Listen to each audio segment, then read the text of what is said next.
So Canada just humiliated the United States of America on the world stage. Not China, not Russia, Canada, the country Americans make jokes about, the polite neighbor with the maple syrup and the hockey teams. That Canada just handed Washington the most embarrassing trade defeat in modern American history. And it wasn't even close. Trump threatened the biggest trade war in North American history, promised it would bring Canada to its knees in a matter of days, and it just blew up in his face spectacularly. And within hours, Warren Buffett broke his legendary silence with a statement that Wall Street is calling the most brutal economic autopsy of a trade policy ever delivered by a living investor. When you see the numbers, how many billions in American wealth just evaporated? How many U.S. industries are now scrambling to survive?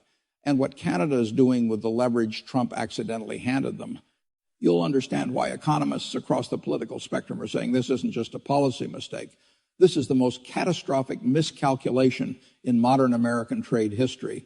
And the most humiliating part, Canada saw it coming. They were ready. They had been ready for over a year. Hit subscribe right now, because what I'm about to walk you through is going to change how you think about everything. Let me take you back to where this started. 3 weeks ago, Trump stood in the Rose Garden on a Tuesday afternoon, flanked by his trade advisors, his commerce secretary, and a row of American flags, so perfectly arranged they look like a movie set. The press pool was packed, the cameras were rolling, and Trump announced the most aggressive tariff package ever directed at a single allied nation in modern American history. 25% tariffs on Canadian steel and aluminum, 20% on lumber, the raw material that builds American homes, 15% on dairy, agricultural products, and auto parts. A 10% blanket tariff on all remaining Canadian imports that didn't fall into a specific category. The total value of goods affected over $400 billion in annual bilateral trade, making this the largest tariff action against a single country since the Smoot-Hawley Act of N. Trump's language was vintage. Trump casual, dismissive, dripping with the confidence of a man who believes the outcome is already decided before the fight has even started. Canada's been ripping us off for decades, he said, leaning into the microphone with that familiar half squint. They send their lumber down here. They send their oil. They take our money, and they laugh all the way to the bank. That's over. Starting today, that is over. He pointed at the cameras. They need us far more than we need them. This will be over in a week, maybe 2. They'll come to the table. They'll make a deal, and it'll be a great deal for us. He smiled. His advisor smiled. The Commerce Secretary nodded. The message was unmistakable. This was a negotiation between a giant and an ant, and the ant was about to get stepped on. Behind the scenes, the confidence was even more absolute. According to 3 officials who were present in the Oval Office briefings leading up to the announcement, Trump's trade team had modeled what they called a capitulation timeline. They predicted Canada would resist publicly for 72 hours, maybe a week at most, before the economic pressure became unbearable and Ottawa came crawling back to negotiate on American terms. One senior advisor reportedly told colleagues, "This is the easiest win we'll ever have. Canada has no cards to play." And on paper, the math supported that confidence. The United States economy is roughly 10 times the size of Canada's. Canada sends approximately 75% of its total exports to the United States. Canadian manufacturers, farmers, and energy producers depend on American demand the way a body depends on oxygen. Cut that off. And the theory was simple. Canada suffocates. Canada panics, Canada folds, Canada signs whatever deal Trump puts in front of them. This wasn't just Trump's assumption. It was nearly universal. Economic analysts on both sides of the border said the same thing. Betting markets gave Canada virtually zero chance of winning a sustained trade conflict with the United States. The editorial boards, the think tanks, the cable news panels, everyone agreed. Canada had no leverage. Canada had no options. Canada would do what Canada always does, negotiate quietly, compromise politely, and accept whatever terms the bigger partner dictates. But this wasn't just about trade policy. If you look closely, you could see the personal dimension. Trump and Canadian leadership had been on a collision course for months. There was the NATO spending dispute where Canada's defense budget fell short of the 2% GDP target Trump demanded. There was the border security disagreement where Ottawa pushed back on Trump's characterization of the northern border as a crisis zone. And there was the G7 summit incident where Canadian officials publicly contradicted Trump's claims about trade deficits, prompting Trump to call Canadian leadership dishonest and weak on social media. This wasn't just trade policy, this was personal. Trump wanted Canada to bend, and he wanted the world to watch it happen. But what Trump didn't know, what nobody in Washington seemed to realize, was that Canada had been preparing for this exact moment for over a year, and their preparation was about to turn the most powerful economy on earth into a case study on how not to start a trade war. Canada didn't panic, Canada didn't beg, Canada punched back. Within 72 hours of Trump's Rose Garden announcement, Ottawa unveiled a retaliatory tariff package that was so precisely targeted, so surgically constructed, that trade analysts on 3 continents called it the most strategically sophisticated retaliation in modern trade history. Canada didn't just slap random tariffs on American goods the way most countries do in trade disputes. They did something far more intelligent, far more calculated, and far more devastating. They targeted products from the most politically sensitive states in America, the exact states Trump needed to win re-election. 25% tariffs on Kentucky bourbon. That's Mitch McConnell's backyard. The state that produces 95% of the world's bourbon supply and where the whiskey industry supports over 20,000 jobs. 20% on Wisconsin dairy products. A direct hit to one of the most contested swing states in the country, a state Trump won by fewer than 23,000 votes. 30% on Pennsylvania steel, the state that delivered Trump the presidency in 2016 by a margin so thin you could measure it with a ruler and that he absolutely cannot afford to lose. 20% on Iowa and Nebraska agricultural exports. Corn, soybeans, pork, the heartland. Trump's core base, the farmers who wore the red hats and believed him when he said trade wars are good and easy to win. Canada also targeted Florida orange juice, Tennessee whiskey, North Carolina furniture, and Ohio manufacturing components. Every single product was chosen not for its economic significance to Canada, but for its political significance to the Republican Party. Every single tariff was designed to cause maximum political pain in the places where Trump was most vulnerable. This wasn't an economic response. This was a political operation executed with military precision. Canada had clearly war-gamed this for months, probably longer.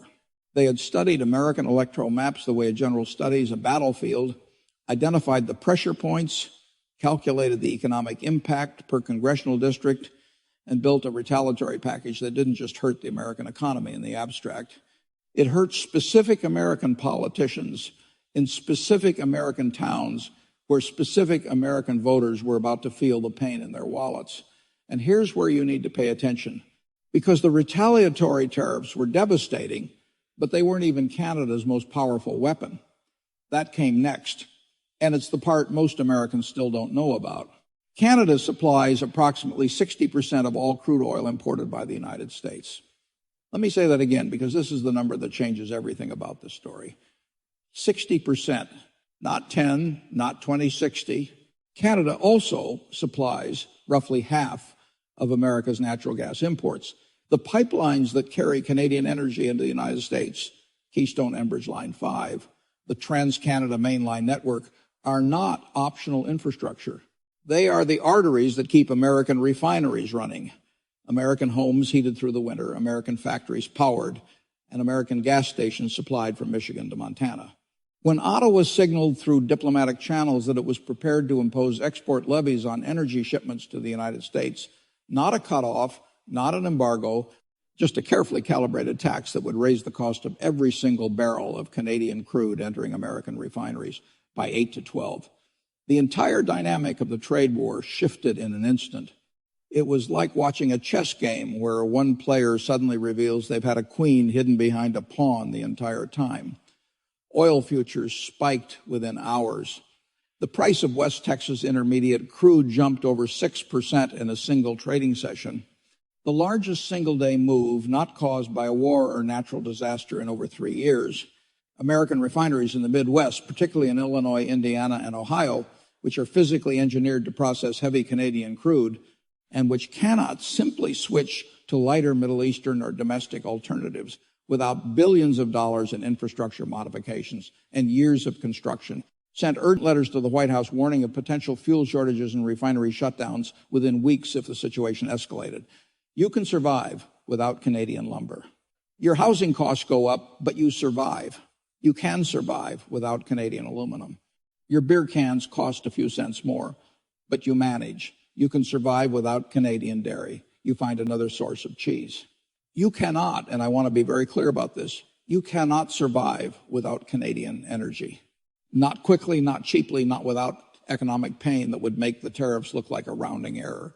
And everyone in Ottawa knew it. They'd known it for years. They'd built their entire retaliation strategy around it. They just never had a reason to say it out loud until Trump gave them one. Think about that for a moment. Trump assumed Canada had no options. He said it publicly. His advisors modeled a capitulation timeline. And the whole time, Canada had been sitting on the single most powerful economic leverage point in the entire bilateral relationship, America's energy dependence. And they played it at the exact moment it would cause maximum impact. Trump saw a punching bag. Canada saw a chessboard. But Canada didn't stop there. They'd spent the previous year quietly, methodically, almost invisibly, building something even more important than retaliatory tariffs and escape route. While Trump was tweeting about trade deficits at 2 inches the morning and holding rallies where he promised easy victories, Canadian trade officials were on planes to Brussels, Tokyo, London, Canberra, and New Delhi. They deepened Canada's commitment to CETA, the comprehensive trade agreement with the European Union that gives Canadian exporters preferential access to a market of 450 million consumers. They expanded participation in the CPTP, the Trans-Pacific Trade Partnership that the United States walked away from under Trump and that now covers 11 nations and over 500 million consumers across Asia and the Pacific. They negotiated a new bilateral trade agreement with the United Kingdom, securing market access for Canadian agricultural products that had previously gone almost exclusively to the United States. And they opened exploratory trade talks with India, South Korea, and several Southeast Asian nations, laying the groundwork for partnerships that would take years to mature. But that signal to the world, Canada is open for business. And it doesn't need permission from Washington. Canada didn't just respond to Trump's threats. They had already built the escape route before he even made them. By the time the tariffs hit, Canada had pre-negotiated alternative buyers for its lumber, its wheat, its canola, its manufactured goods. Canadian lumber companies had already signed preliminary contracts with European construction firms. Canadian farmers had already locked in export agreements with Japanese and South Korean distributors. The pain of losing American market access would be real. Nobody pretended otherwise. But it wouldn't be fatal because Canada had spent a year making sure that the United States was no longer its only option. And that single strategic decision, the decision to diversify before the crisis, not during it, is what ultimately won the trade war before it even started. Trump brought a sledgehammer, Canada brought a scalpel, and the scalpel won. And then Warren Buffett stepped to the microphone, and the last illusion that Trump's trade war was anything other than a catastrophe was shattered on live television. Buffett was at a Berkshire Hathaway shareholders event in Omaha when a CNBC reporter asked him about the trade situation with Canada.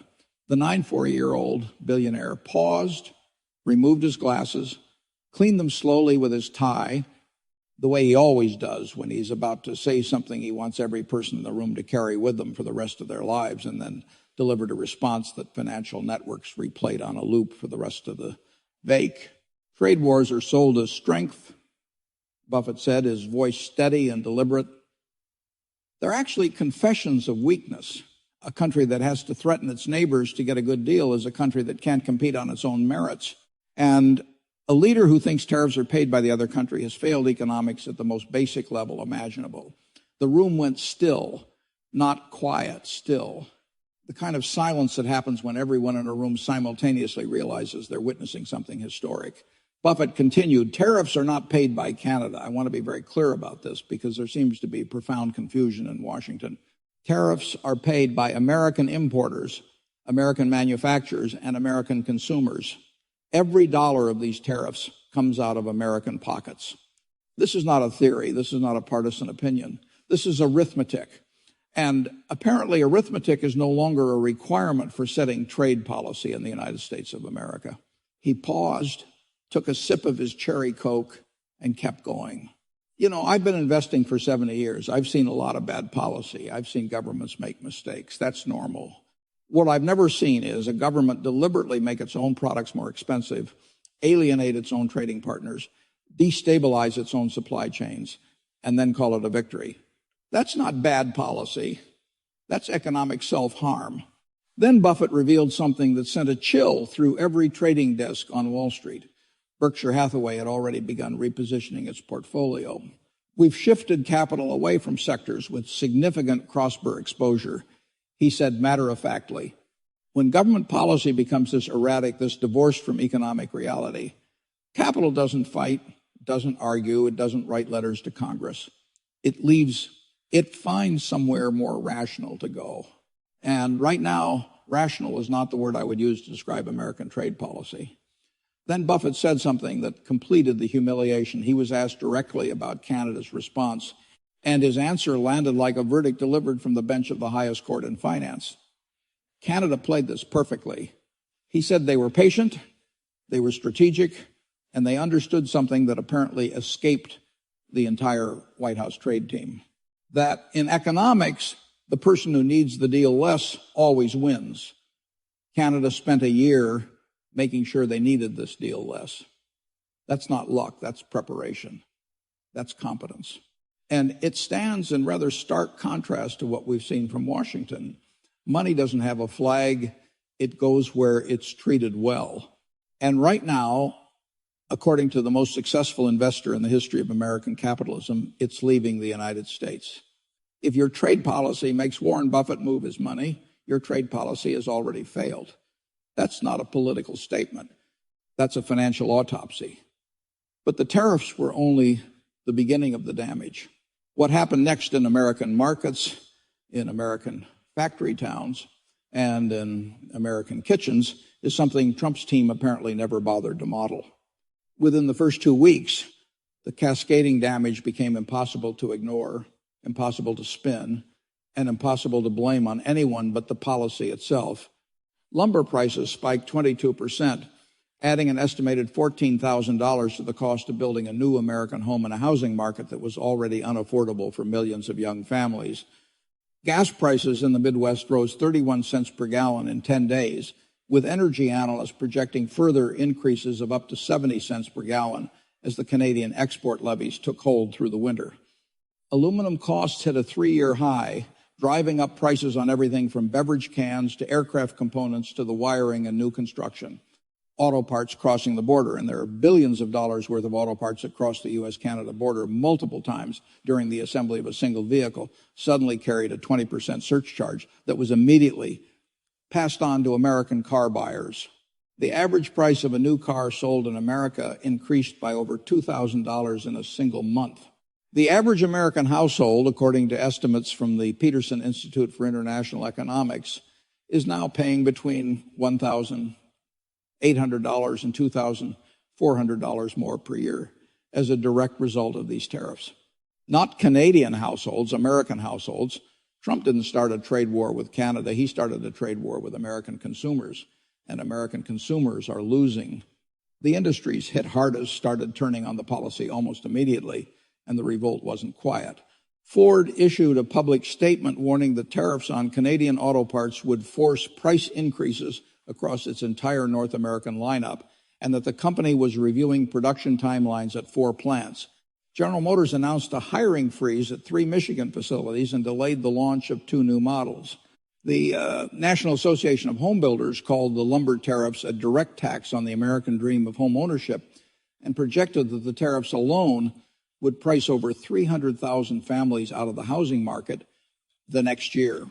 The American Farm Bureau Federation, an organization that endorsed Trump in 2 consecutive presidential elections, and that represents the rural voters who are the backbone of his political coalition, released data showing that retaliatory Canadian tariffs had already cost American agricultural exporters over $2 billion in lost contracts in just the first 3 weeks, with farmers in Iowa, Wisconsin, Nebraska, and the Dakotas absorbing the worst of it.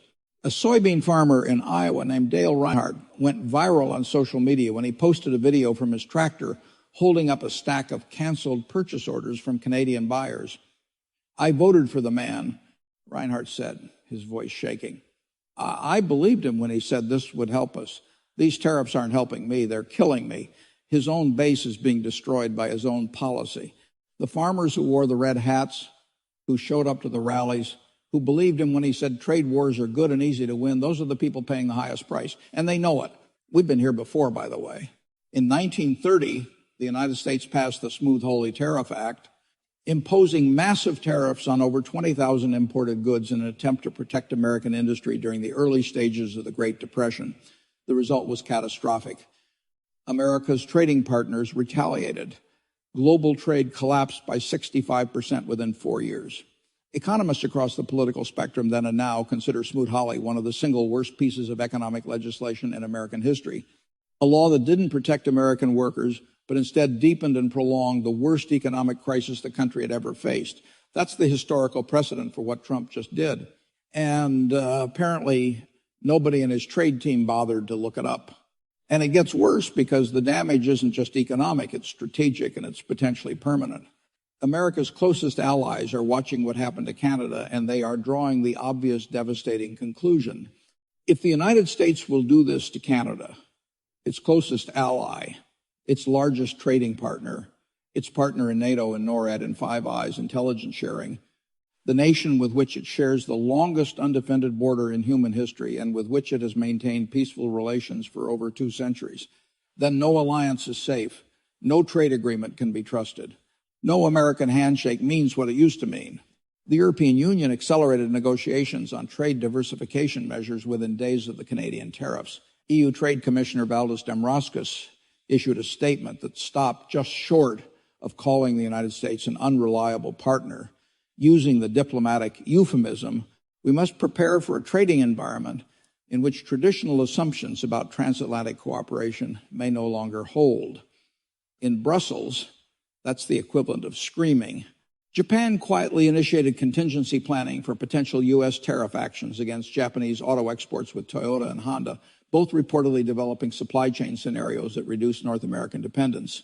Australia, South Korea, and the United Kingdom all signaled through diplomatic back channels that they were reassessing the reliability of American trade commitments going forward. New trade agreements are being signed and expanded around the world at a pace not seen since the aftermath of World War II. The CPTP, the Comprehensive and Progressive Agreement for Trans-Pacific Partnership, the massive trade bloc that Trump pulled the United States out of in his first term, is actively expanding with the United Kingdom, already a member, and several new nations in advanced accession talks. CA, the EU-Canada trade deal, is being deepened with new provisions that explicitly create preferential market access for Canadian goods that used to go to the United States. The EU-Mercosur agreement is being fast-tracked after years of delay. And the one thing all of these agreements have in common, the single thread that connects every deal being signed on every continent, is that the United States of America is not at the table. Trade agreements take decades to build and moments to destroy. What Trump dismantled in a single Rose Garden press conference, the trust, the reliability, the assumption that the United States would honor its commitments, will take a generation to rebuild. And that's the optimistic scenario. The pessimistic scenario is that it can't be rebuilt at all because the world has already moved on. And here's the part that should terrify every American, regardless of which party they vote for, regardless of how they feel about Donald Trump personally. While Trump was busy attacking Canada, China was watching and smiling and taking notes. Beijing has spent the better part of 2 decades trying to position itself as a reliable alternative to American economic partnership. They've invested trillions in the Belt and Road Initiative, offering infrastructure loans and trade deals to nations across Asia, Africa, Latin America, and increasingly Eastern Europe. The pitch has always been simple. America is unreliable. America changes its mind every 4 years. America uses trade as a weapon against its own friends. We don't. We build roads, we build ports, we build partnerships, and we don't tear them up because of an election. For years, that pitch had limited success because most countries still preferred the stability, the transparency, and the rule of law embedded in the American-led economic order. Dealing with America was predictable. Dealing with America was safe.